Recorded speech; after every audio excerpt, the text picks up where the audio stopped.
And we're live. Hey everybody, welcome to the show. I'm joined today with Dallas Crane on my left. Hey, how you guys doing? Steven Stratford. Hey everybody. And Kyle Uhas. Hello, TV land. I am Evan Evans, your host. And today we're going to talk about scoring. So let's do that. So let's do it. Let's see. I have some questions here from some people. Let's see what we got.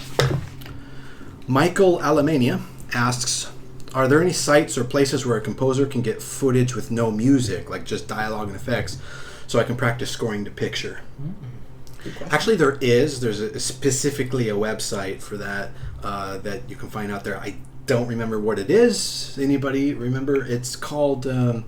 but you do have to pay. It's like $15 per clip. But there's tons of clips there. Okay, so you can go there and download it. Look for clips to compose, empty blank clips to compose to. However, I will link also in the description today to a Google Drive location where a lot of student composers use it to download some scenes from movies that have been stripped of their music, and it's good practice. You can check that out. Some other resources here people talked about. Well, like for instance, you could go to movies that don't have music. Yeah. Some famous movies that don't have music. You could even go, search the public domain with like Wikipedia, Wikicommons, I think is what it's called. Just find some old clips. Absolutely. The Birds is a movie with no music. What are some movies with no music? I mean, obviously Rear Window, The Birds. Castaway. Castaway. This guy stuck in an island for the whole time. That's a good one. That's a really good one. Yeah, because there's a lot of dramatic scenes in that. You won't necessarily get the same context, but it's good practice. It's good practice. Yeah, so we'll post a link in the description, and there is a website for that, and there's also lots of movies that you can find that don't have music scores. Look that up on the web. We just gave you some examples. Now, Dallas, did you have anything you wanted to talk about? Or I just brought a book. We're going to do a little book review. Cool. I'll just keep it real basic because, it's... Anyway, so this is Composer's Guide to Game Music by Winifred Phillips. She's a video game composer who does a lot of discussions on video games and the development of video games, VR especially. She goes around and talks to a lot of people.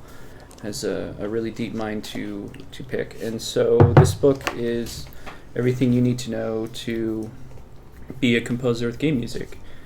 So it starts out with what kind of motivations you have, how to set up, maybe the musical considerations, and then the actual implementation suggestions. So, things like how to do loops, how to, hide your loops, ways to conceptually think about placing your music and integrating it with the story. And then it goes on to, she talks about, working with a team, and then how to, keep track of everything, and then a ton of sources. And it's just a fantastic book. There's just one spot I thought was particularly cool that I've done in my own video game stuff is she talks about requesting concept art for video games because they take a long time. And concept art is usually the first thing that comes up, before anything is even created. They'll hire some kind of concept artist. So to be in the know with that not only gives you something to look at, but also gives you kind of that premier access. And as things go on, you've got the trust and you can ask for more things. So now, just a fantastic... I had a question for you, Dallas. Yeah. When the loops are being played during the... When do you usually hear the loops as far as like... You wouldn't play them in the intro, but is it during the gameplay or something? Yeah, so loops are useful when you don't know how long a time a player is going to stay within a certain state of gameplay, whether that's in a certain location or maybe their health is low and you don't know when the health is going to get regenerated. So the loops are effective because they'll just kind of sit there and loop and loop and loop until some exterior trigger state change happens, and then the music can go forward. So you get loops like when you're exploring. You get loops, like battle music. where they're in the arena and you don't know how long it's going to take. Anything that's unscripted can benefit from a loop. And generally you'll have like loops, and between the loops you can add transitions, you can have different layering strategies. But do you think that she talks all about that? Do you think that like Bandersnatch maybe used some techniques in order to achieve what it achieved? Or I didn't watch Bandersnatch. Was that a different technique? No, I don't think so, because everything from Bandersnatch was timed out. Even the moment to make a decision, the time kind of ran out. Okay. So it's possible. I know games that work in that structure and they use loops. Or do you think things could be going in that direction? Oh yeah, definitely. When you have live drama, kind of. Well, yeah, I mean, there's a certain line between watching a movie and playing a game, and those kinds of things like Bandersnatch are starting to blur the line between them. And so, at some point you're going to be coming from the game side and bring along the loop strategy, using the different music implementation. But I don't know, because Netflix isn't really a gaming platform, so I don't know the coding behind the scenes. But I would just assume I didn't see anything that was really loopy. It was pretty minimal music most of the time, and it would just kind of fade out when you jumped. So when you jumped, it would just sort of like just take a moment to start streaming the next section. Yeah, it really did feel like it was just you're watching a video and it just scrubs to the different spots, and just in a complicated way.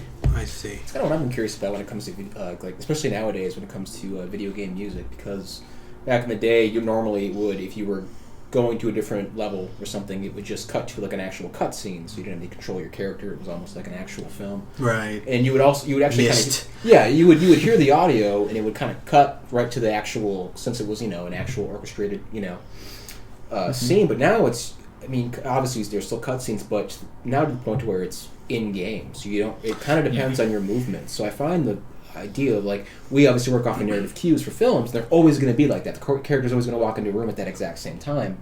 Or say, like we were just mentioning, like you're exploring an area, you take 10 minutes longer than the gamer or the game designer kind of thought you were going to take in that area. So, but then when you go to the next say level, you walk out of somewhere, and the cue transitions perfectly into that level. You could be in the middle of the loop, and it's still just. So I find that really interesting how they can do that. Yeah, it's really exciting. You do crossfades. You can crossfades are pretty simple. You can have with some of this game technology like Fmod and Wise, you can actually choose like on the measure and on the beat when that stuff occurs. So it's not it's not like an analog thing. It's actually, once a trigger event hits, then it'll wait until the proper beat to start, and that's the transition. Okay. There's a couple different systems. There's a couple different systems for that. You just mentioned WWise, and then there's Fmod, and a couple other things that run in Unity. I believe they kind of a universal. Yeah, you can use the Unity engine. It's not. You're kind of. It's more like drag and drop. Like if you're familiar with Game Maker, it's like that side of things for programming. Gotcha. Rather than, but it's going to be all scripted. Right. Programmed. I find that kind of fascinating from a compositional level, because as a person who's an orchestral composer, I can imagine ways of making music sort of create itself. So you can be a game composer at the easiest level, which is just like, all right, we're gonna shift music here, or you could, if you really want to get down to the nitty gritty of it, you could get down to where your music is sort of self-composing on its own, if you can program it that way. I know what you mean. You can get all those connections going, all the dots and layers all set up and everything. Just how advanced you want to go with it. I mean, if I have not done that with all that kind of complex layering, but probably if I did do a game, I would. However, I'm sure after about 2 years of working on it, I'll never do it again. It's just so much work. It's so much work, compared to doing a film score. Yeah. Well, it's similar to a film score in that, when you're composing for a film, your artistic voice comes out in how you score the scenes, more than how you are actually composing the music. So how you focus on the different elements of the scene. Same with the game. Like Grant Kirkhope is really well known for his N64 music, and those are just loops. And they'll change instruments when you go underwater, but that's about it. It's nothing complex, not like, these phase changes like I was working on this one game that basically it was like a fan game, and it's stalled. But anyway, at one point, you go from the ground level to the space level, and so the music, could transition, and it would like slowly filter away as new loops came in. So you'd literally go through this atmosphere of music. So you can do all kinds of stuff. Yeah. And get really, really creative, and the technology is there, so you're not limited by really much of anything. So anyway, Composer's Guide to Game Music, Winifred Phillips, produced by the MIT Press. Get it anywhere that you buy books. Yeah, hold that up again. A little bit off in front of Steven, basically. Steven, why don't you put that in front of me? There we go. Got it. Thanks. All right. Nice. Kyle, come on, move over this way a little bit. Oh, yeah. Everybody. So we have Scott Mueller says, who else is eyeballing the all-black Complete Control S61 MK2? I may have a Nectar P6 for sale soon. Do I want all-black keys? I don't know. Have you seen it? It's very cool. That sounds really cool. It's an all-black keys Oh, wow. control keyboard with the K, control. Yep. And however, I think that the plug-in software integration it doesn't even work with VEP. If you use VEP and you insert like a contact and load of contact libraries into VEP, it can't recognize from your DAW all that connection and then light up your keyboards the way it's supposed to be with your samples. So I let him know that, and then he said, well, yeah, after looking at support posts, because he checked that out, I'm bailing on the idea of buying that one. It's really only useful for native instruments, contact instruments, and that the Complete Control plugin and that you have to use even the LED light guide doesn't even work with VEP6. Exactly. So, but for others that might be very cool, kind of cool. Is it like a limited thing, or you could have like a Darth Vader like studio? Well, I think it's great. Yeah, it's like a limited edition. Okay. Yeah, very cool. Very cool. Exactly. I've been really interested in different MIDI controls. The what do they call it? The C board, which is really interesting, but it's still like a keyboard. Rolly, is it? Yeah. Yeah, where it's like kind of squishy. Like that's kind of cool. Yeah. I've wondered too. That this keyboard's based off basically the major scale, but what if you wanted to do alternate tunings? You could do like I think we were talking about the was it Wendy Carlos's alpha tuning, where it's like perfect fits and it's divided into 9, so you'd have a keyboard that repeats every 9 notes, so you could have different black and white key layouts. Oh, that would be Or you could do the octatonic, where it's just like black, white, black, white, black, white, or hell yeah. I guess anything like that. I guess that's whole tone, but I've drawn it up once, like all the 8 different kinds of keyboard scales you could build. There is a keyboard by, the name is escaping me, but it's just like a red ribbon strip. You know what I'm talking about? Yeah. But it does have keys, but they're also on just basically a giant touch controller pad. Gosh, I'm forgetting the name of it, but it's got red and black keys. And that's really cool because it can act as like a full just controller. It goes in every dimension and pressure, sensitivity, and you can play it like keys, but you could set it up like microtonally or however you wish. Yeah. Yeah, that's awesome. Yeah, gosh, I can't remember the name. It starts with K. Maybe somebody will chime in with the name.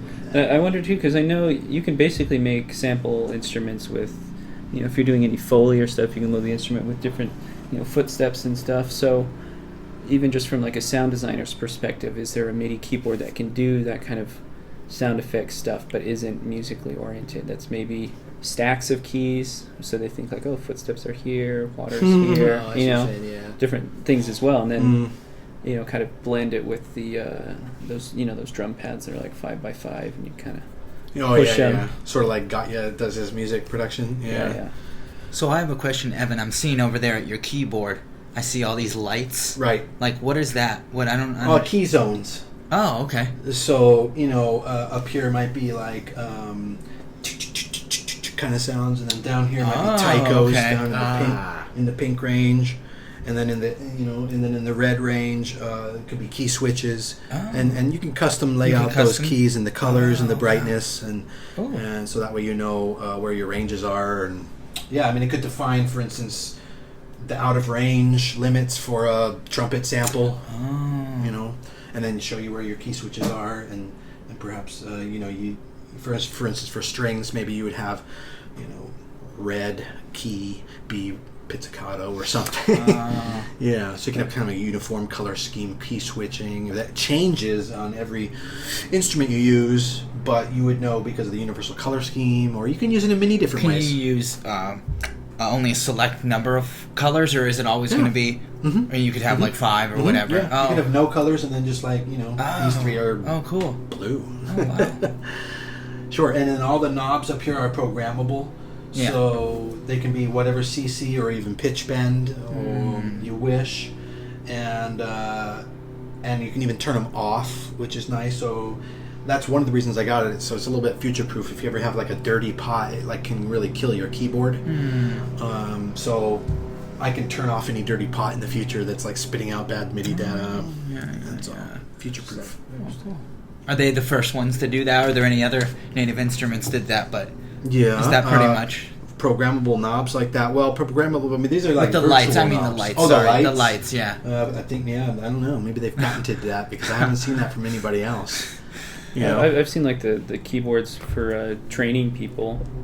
It'll show you what notes to push.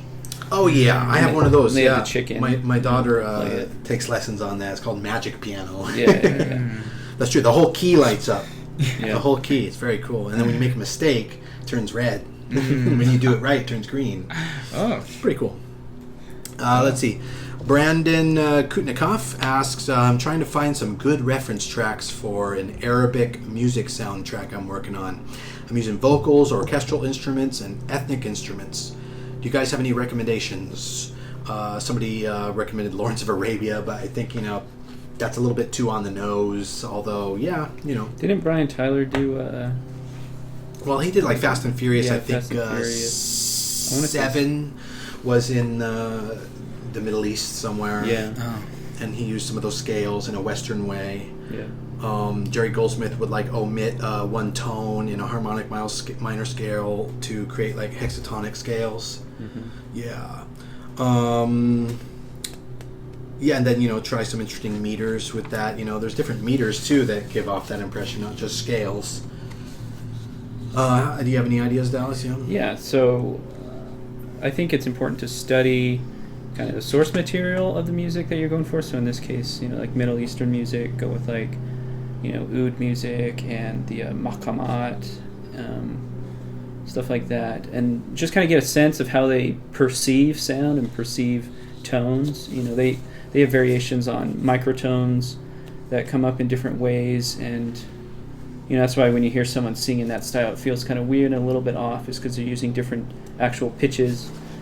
And then you need to decide what is important, what is kind of a salient feature of that style that you can use in your score. So and I guess that depends on what kind of vibe you're going for. Maybe you want a harmonic texture, and so you go for the harmonies, or maybe you want the instrumental elements, so you go for the instruments. There's a lot of different ways you can decide on taking different parts of the musical style and incorporating it into the cinematic style. Right? You're not necessarily doing like a love letter to this authentic style. You're referencing it, and you're using it to help the audience interpret your emotions that, I guess in this case, have some geographical moments as well. Another person asks, I'm having trouble getting inspiration. Just working on this scene, just like hammering it over and over and over, and I'm just not getting the inspiration I need. So I had the recommendation that just stop thinking about writing the music for a minute. Like writing music for kind of like no reason is motivationless, like just to fill it in. Yeah, it's just kind of motivationless, and so you can kind of, it just dries up all the pipes, and instead think about the project and watch it again, and don't think about music when you are, and sort of get into the project and the story, and I think you'll find all of a sudden you're going to have like 100 different ways that you're going to be able to musically approach it. It's going to start coming to your mind, I remember you told me one time I was working on something, and then you said just forget about the notes, just get that mood, the tone, the touch of it, and it was like night and day. It was I didn't have any de-inspiration or whatever you got, whatever. Right. Any lack of inspiration. Writer's block. Yeah. Sometimes I get really involved and invested with the music that I'm writing, even though it's not working. Yeah. Mm-hmm. And so to get rid of that, I'll just save that as a separate file and then just delete everything and start fresh. Yes. Yeah. So that, in my mind, I'm not actually getting rid of anything, so I can properly put it to rest, and move on from it. And then I try and write something that's just, completely the opposite. And as I go, I start trying these new avenues, and I'll get some feedback from one, or get kickback from another, and then start figuring out really what's working. And then the other thing is just stepping out from the music. You're focusing on like bar by bar, and it's not working. So step out and watch the movie a little bit. Get a sense of the overall scope, because when you're doing that, now you're connecting points that are maybe 20 measures apart rather than trying to go step by step. Yes. Then it's easy. You're building a suspension bridge, and you're just putting in slats now. Yeah. I like how you always say go with the what the movie's telling you, not just don't get married to the like, no, it's this has to be perfect, and just go with it, like we say, export, sometimes just export your tracks, bring it into Pro Tools, and then put it on a different scene, just drag it over, and then drag another cue over onto that scene, and then suddenly, no music, and then put some other music under there. And it's, within like less than 10 minutes, you could have tried 10 different things. Whereas it takes a lot of time and it takes a lot of work to just write music. I think before you write the music, you should do a lot of thinking. Thinking first. Make sure you're in the right zone. Right? It's like when you're producing, you're creating a score, you start out just super slow, because you've just got to figure it out, think about it, and then as soon as you've got it, it just speeds up. Yes. It's like a hockey stick. Yeah, that's very true. You've got it down, you know what you want, no more questions, just go. But yeah, if you skip that thinking stage, you're really just delaying it until you're already writing, and now you're jumping. You're not fully. You're kind of writing blind. You're not fully. That other thing that we were talking about earlier is called the Haycom Continuum. And let me show you what that thing looks like. Oh wow! So that's pretty cool, right? Oh yeah. And let's see if I can get it to. If I can get another view of it. There we go. Oh wow! And so you just run your hand on it. It can be continuous, or it can go in steps, just like a piano. You can use that as you can get that as a controller keyboard instead of like one of these typical piano-like keyboards. Use it as a piano keyboard when doing all your stuff. But it also has the ability to you could slightly go to the left, maybe to do something. It doesn't have to be pitch related. It could be another controller goes down, or then you can go vertically, up. You can go vertically up to increase some kind of controller, or you can kind of like be wiggling it and that kind of thing. You could technically make a library where going up the scale increases CC data rather than pitch. Yeah. You could have the volume, and you could be like, woo, or whatever. That's pretty funny. Like volume or something. Let's see here. Brian Knutko says, I have been composing music for videos for over a year now, and it's so weird because now I can't seem to do one without the other. Every song, every piece of music I do now is always for a video. Is anyone else the same way? And I can say that's definitely something that happens. It got to the point so bad for me that I almost think call myself institutionalized. Like I remember in Shawshank Redemption, the guy finally got out of on parole, and he has this job at the local grocery market, and he asked his boss, "Hey, can I go to the bathroom, sir?" And he says it's gotten to the point. He's narrating. He says it's gotten to the point where he can't even take a pee without a say-so. I remember that. Yeah, that's it. And that's the way I am.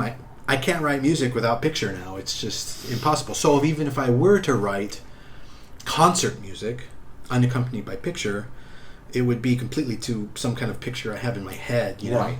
Now you can write music for just the sake of music. You can follow musical form, and you can put together concert works like that. But what is that? Music for music's sake? So I think picture and narrative is a lot more important than we realize. It's sort of the human way. Like if you're going to write some music, either it's going to be academic or follow music for music's sake, or it's going to express something about humanity in some way. Yeah, I think subconsciously too, when you're writing for film, you're writing and constantly judging it against, the narrative, and so you have this feedback system.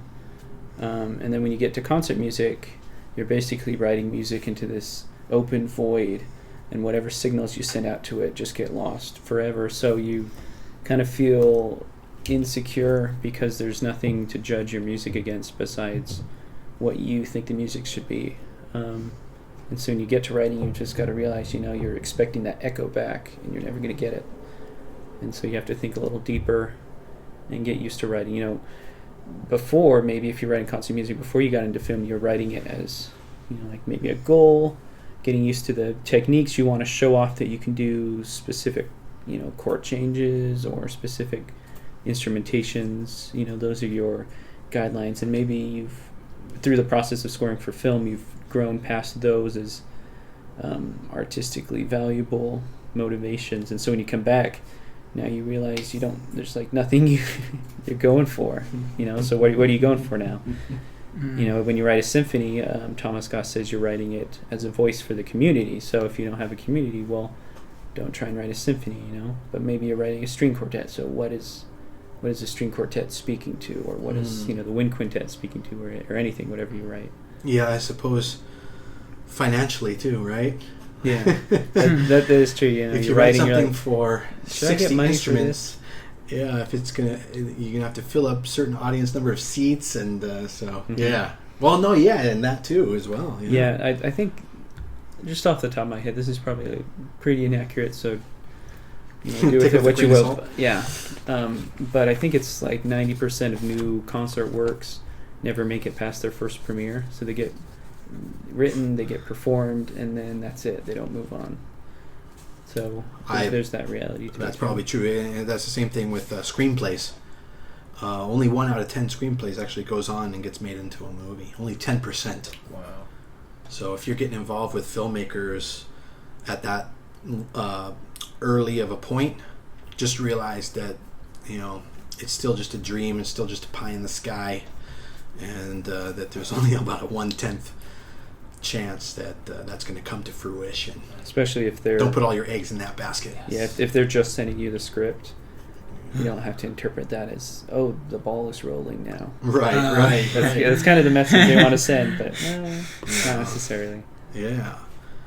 I don't mean to... I just got... why did you think it's because it's so far out, like people can't relate to it? So, I know concert music, and when I hear that music, I kind of, or modern classical music, for me, I can't relate to it. I don't know, maybe it's just me and other people can, I don't know, but it's an acquired taste and those are those things where an acquired taste sort of means you can only appreciate it like myopically within itself. It's kind of like in a narcissistic way, right? I mean, wine, it's one of those things you can only appreciate whether or not it tastes better than other wine, kind of in a way.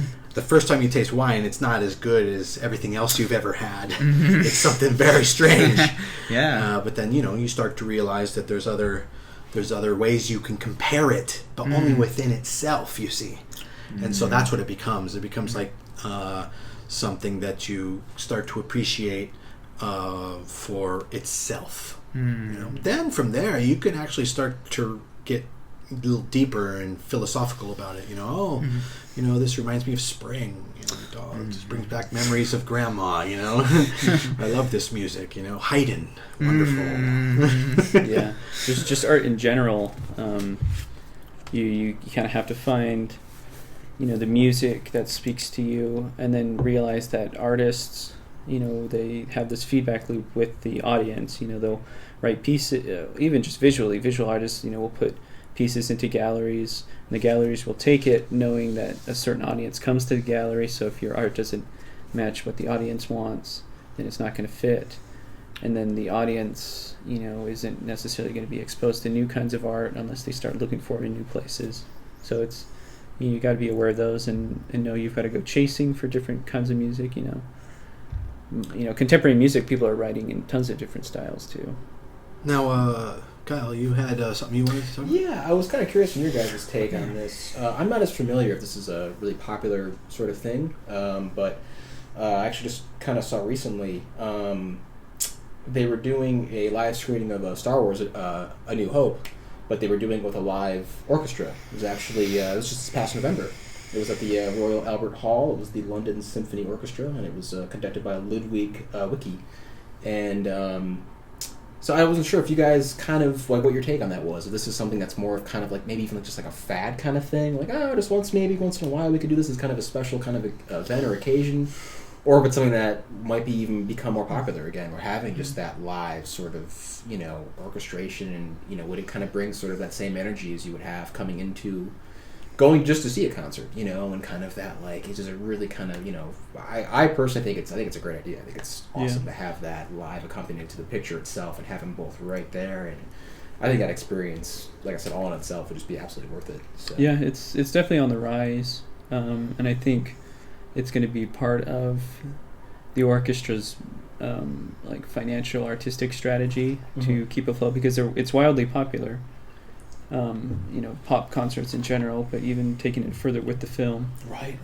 And people are getting more creative with it too. Different things you can do with the actual image, or bringing in guest artists in the front, or, I bet something I've wanted to do. Obviously, I can't because budgets, but film an entire movie and then premiere it just as concerts. So you can only see it if you go to the concert. But even in that genre, there's tons of stuff you can do, and people are doing it. And you could do that. I mean, like, for instance, I forget who it was, Amazon or Netflix. They premiered a movie that was going to be released in the movie theater first on, I believe it was Amazon Prime. I think it was Avengers, the final. What was the one? Infinity War. Yeah, I think it was that one. Yeah, like a week before, one night they had like one showing, like on Amazon Prime, pre-release. Like you can watch it. I don't know exactly the parameters, but it was something like that. But my point is, they could easily like incorporate some kind of small, limited, special release of the same movies, but with the live orchestra there. Right. Fancy it up, have an intermission.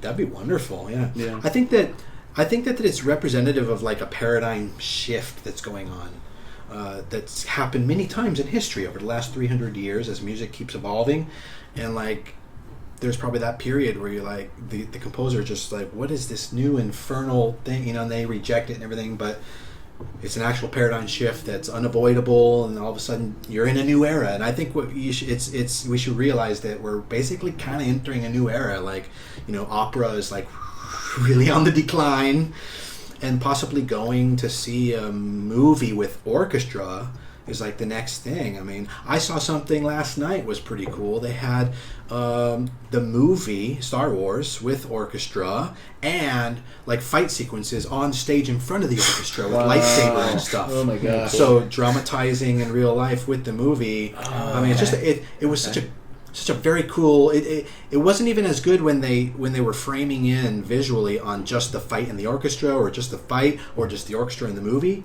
There was something incredible about having this trifecta layering going on of like the movie, the orchestra, and a real fight going on. Wow, it's like really giving me everything. I mean, like it'd be nice if they like passing out, like little Star Wars characters to you in your seats at the same moment. It's like it was just really experiential. It was very, very cool. And I'm watching it on a little 2D screen that somebody filmed, but to be there must have been incredible. So I can see there's definitely a paradigm shift going on, and I think those things are going to start happening, like you mentioned. And I think that it's more than just like some interesting stuff that we're trying. It's literally representative of a paradigm shift. Right. Like we're actually entering a new era of what is classical music. It's no longer what it was. It's now this other thing, And I think people, I think that it should be seen like that. You don't realize it because you're in it, but it's happening.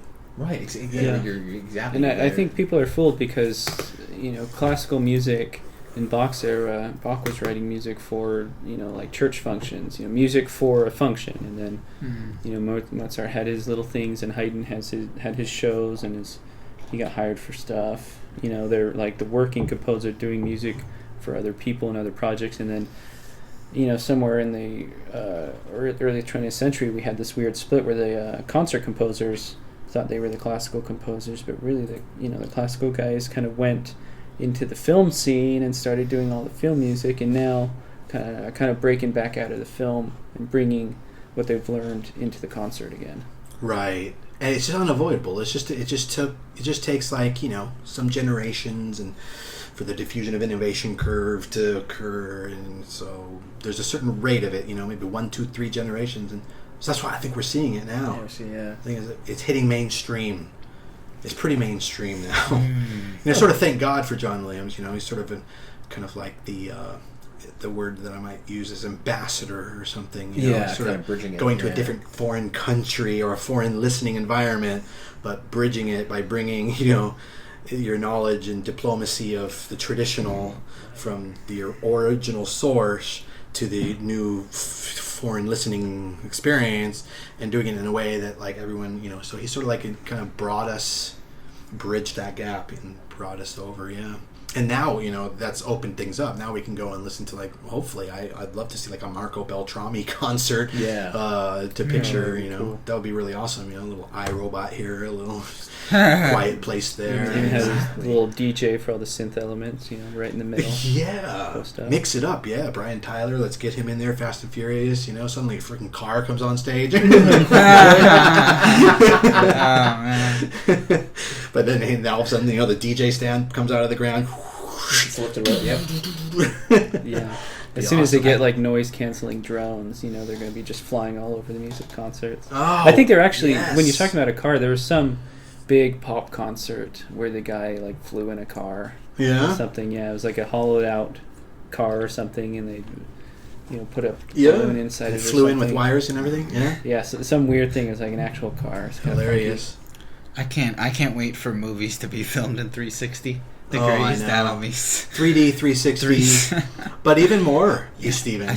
You could possibly have that be like, have you looked at the Unreal photorealistic stuff that's going on? Absolutely, yes. You could have even the people in that are like so incredibly realistic.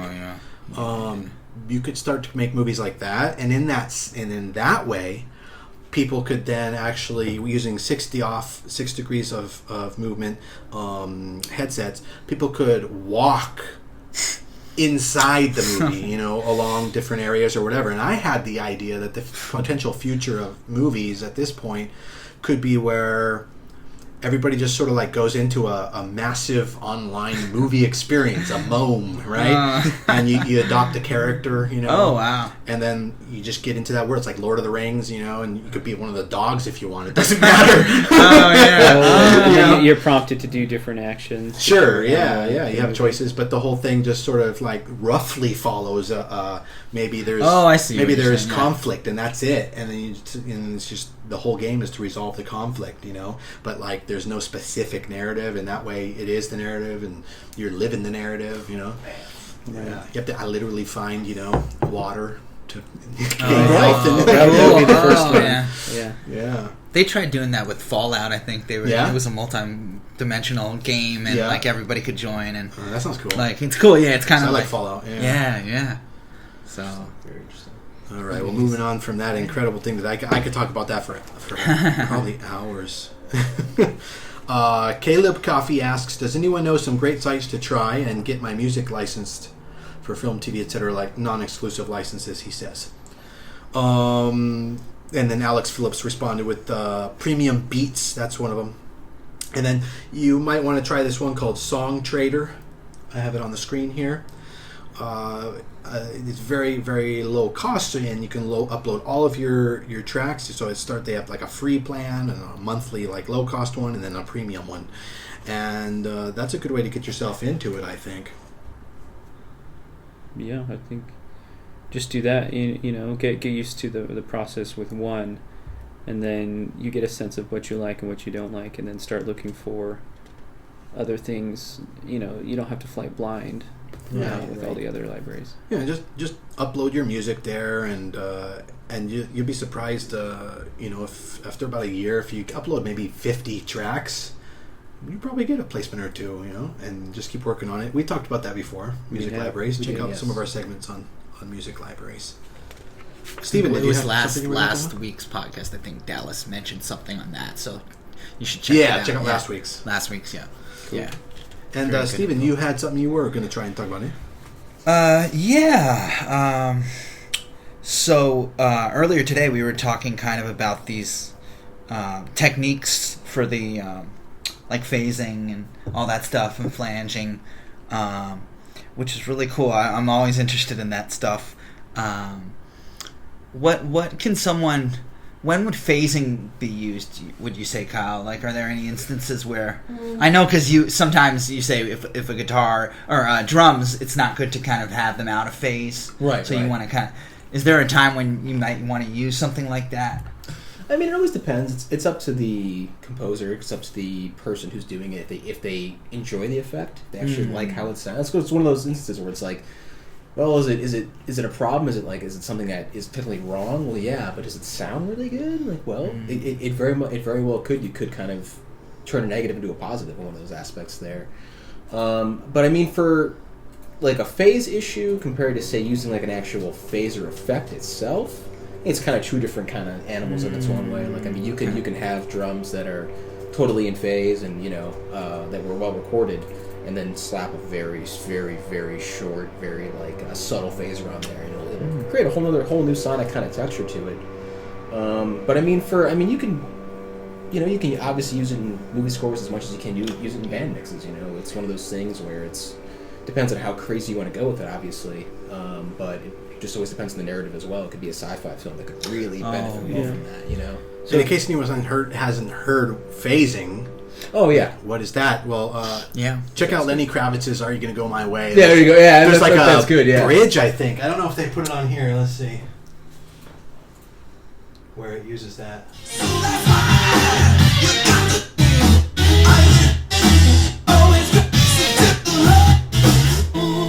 And you know what? He uses it in the way that kind of like it would have the effect of, which is it just puts you in this like trippy place. It does, yes. And the whole world starts swirling around you, So I can imagine that could be useful in narrative. Yes, absolutely. For instance, there was a movie with Tim Robbins called Jacob's Ladder, which is like really trippy and strange. Or what about the one of Flatliners? The Kiefer Sutherland film. Oh yeah, yeah. Yes. Anything was like alternate reality is just like swirling around you or something. That could be a potentially good spot to try something experimental like that. You could even recreate acoustically the concept of phase, but at a larger scale. Where things are really similar, but they're kind of overlapping and not exactly in line. So you could have like left-right, guitar parts that are performed, but they don't always line up. Or you could have, instruments where the strings. There are a lot of like 4-foot tall modern orchestral scores that do this, where you have like 20 different string parts and the entrances are all staggered by like a 16th note. You can just watch like everyone kind of comes in and comes out. Right. That kind of tricky stuff. Like purposeful, you're creating that as an actual. Yeah, so instead of like 2, 3, 4, everyone come in, it could be. Yeah, you could create literal phasing that way if you had those string players do that, but they were positioned around the microphone, and so then they would actually be in different phases when they would be coming in. Yeah. Exactly. That would actually work. Let's see. Just as a side note, I think the score for that UFO Pixar cartoon, I forget what it's called, Lifted, I think. The actual orchestral placement was in a circle kind of UFO shape. Oh, that's so cool. That's oh, wow, okay. Oh, I love that. Was it a Pixar movie that had that? Or are you talking about like Mars Mom? No, it was a short. Oh, it's a short. Oh, okay. Yeah, it's like a driver's ed lesson, but for an alien abducting someone. Pretty funny. Jamie Sloan says in the book Ready Player One, it's funny that his or her last name is Sloan. There are movies as simulation. They use Ferris Bueller's Day Off as an example to that format in the book. So I'm thinking, first of all, Sloan, because that was the name of, I think it was Bueller's girlfriend, right? Or I think it was actually. Yeah, it was. So that's why I said that's kind of funny he mentioned that. But and the Shining was. But I think what he's getting at is that you could walk into the old movie. What? Yeah, that's cool. Wow. That's going to happen. And yeah, that's right. In the movie that Spielberg put out, You could go. They went into The Shining. The Shining, yeah. Yeah. Oh, right. They actually had right. elements of the book that didn't make the movie. That took me by surprise. Yeah. Boy, that was incredible. That was super scary for my kids. I think we were watching that in the 4D. So did they like recreate it? Yeah. How did they do that? Yeah. Like on the computer or actual like? Yeah, mixed. Mixed. Okay. Yeah. Green screen. Oh. Probably some CGI. rotoscoping And everything. Yeah, incredible. Do you see it? No. Red Player. Yes, yeah. I remember that. Yeah, scene. Yes. I remember that scene. Yeah, yeah. really. It kind of took. I didn't read the book, obviously. Unfortunately, I need to, but it took me by surprise because I wasn't expecting it. I'm like, me neither. You're in this big sort of blockbuster, and obviously there's all these different genres of everything coming together, and that was just like. I didn't expect Spielberg to. You kind of forget sometimes, how horror really does kind of stand on its own genre sometimes, and you can be watching something that is taken from anime and action and drama, and then you stick horror in there, and it just kind of like flips you upside down, even though you still have those elements in everything else, obviously with the excitement and having scary moments. It's or whatever. the black sheep. It really kind of is, and it just kind of like comes to a halt, but not like a narrative sense where it just stops, but just like. I'm sure everybody kind of got caught surprised by that scene and they're like, "Whoa!" Now I'm kind of like freaked out. It's funny. It was totally awesome, but I think it was absolutely. Not sure if everybody thought that. Yes, or they thought even if you haven't seen The Shining, if you hadn't seen The Shining, it probably works even better. Yes, it's like, what is this trippy thing? This, like what is this reference to exactly? Like people are like, Cape Fear, this movie was great, and they don't even realize it was made like 30 years before. Also, there was another one. It's the next generation when they get into those stories. It's so cool. Yes. Sean Calvo says, how about layering instruments? Do you EQ every time you layer two similar arranged instruments together? For example, if I'm layering 3 different violin patches from different libraries, is it necessary to EQ and choose the best frequencies from each, or do you just layer them? I'm a bit new to using EQ in my mixes. I would say that the layering of different libraries like that is not going to be a problem. You don't have to EQ unless those different libraries are really, really whacked out. I was going to say exactly. You just correct for some errors, but it would actually benefit you to be do some of that layering because you're going to get a lot of the maybe frequencies that are representative of the overtone spectra for those types of instruments more well represented by more mics, and more players. So overall, I think, you don't need to do that except like surgically to remove frequencies. I think maybe the question's asked in the wrong direction. Maybe they should try it first and then ask, what do I need, rather than saying, should I do this like beforehand? You'll probably figure it out if you're listening. Yeah. You'll be going along and realize, like, what the heck is that? Well, one of the things you can do to help in those spots is make sure that all your libraries are on the same stage with the same reverb, same hall, and they're sitting in the same room. So that could be one thing that's completely messed up with how this person might have tried it. You got to use your libraries dry. You got to take all the reverb tails off them, and then you got to put them onto a sound stage and place them on a sound stage with reverb in either the back, middle, or front of the orchestra, left, right, all that kind of stuff. Spread them out as well, and have the early reflections representative of where they're sitting, and then have a nice tail for the hall. And now they'll all sort of homogeneously blend together because they're all in the same hall. You can even at that point have a guitar playing on the stage. That's not even part of the orchestra, and it will blend. Yeah, it's like having different brands of instruments on the same stage. Like, nobody worries if one person's playing like a French Bresson, someone else is a Stradivarius. It's like, as long as they're on the same stage, they'll start blending. Yes. And not all libraries. I mean, the loudness, I guess, of some of the samples, you have to go and make sure those match as well. That's right. So I got it. And the dynamics too, because some could go like super, super quiet to super, super loud. Like the dynamic range could be like 45 dB, and you want it to be about 32 dB. Yeah. And some libraries might even be squished. They'll be like 25 dB. Yeah. Yeah. And then it says Adam Clausen in I believe the Netherlands says, I'm an undergraduate music performance major from the US, applying to the Conservatorium van Amsterdam for a master's in film music. Can anyone provide any insights into the scene around Northern Europe when it comes to film scoring related work? Like, what's a good way to meet people in the industry? Is there a demand for orchestrators, copyists, assistants, or even studio musicians, particularly around Amsterdam or Germany? thanks for any advice. And pretty much all the advice that came back was there's not much of a scene over there, especially compared to the U.S. No one was judgmental about that. Yeah. My sense, although limited, is that there are a lot of like film composition contests, but that seems to be as a result of not having any gigs to work on. Yeah. So that's my understanding. Maybe it's wrong. But. Right. No, I think you might be right about that. So, a lot of that, the advice that came back on that was it's just a small scene. There's a lot of quality television drama, Bart Westerlaken says. And I think that's pretty much right. So, it just depends, I always recommend everybody move to L.A. There's no more work out there than in L.A. per capita, okay?